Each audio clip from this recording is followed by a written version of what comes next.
Halo, Bro Masa, kita kembali lagi di YouTube channel kita, Bro. Kali ini tepatnya jam 9 ya, tanggal 12 September 2022.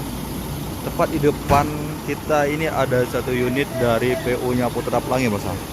Untuk keberangkatan pada pagi hari ini dengan nopol BL7545AA, Bro. Nah, ada unit dari Mercedes-Benz OC 500 RF 2542 Euro 4, Bro, dengan karoseri Rahayu Sentosa, Bro. Nah, ini ada unit untuk keberangkatan pada pagi hari ini.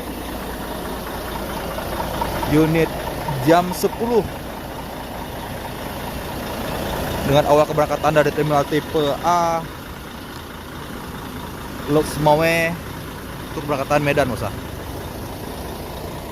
Nah, ini dia suasana pada pagi hari ini.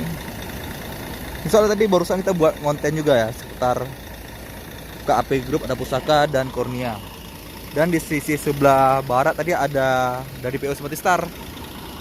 Nah, dan unit yang baru masuk juga ini untuk keberangkatan pada pagi hari ini dari terminal tipe A Lok Semawe menuju Medan, Sumatera Utara, Bangsa. Semoga selamat sampai tujuan.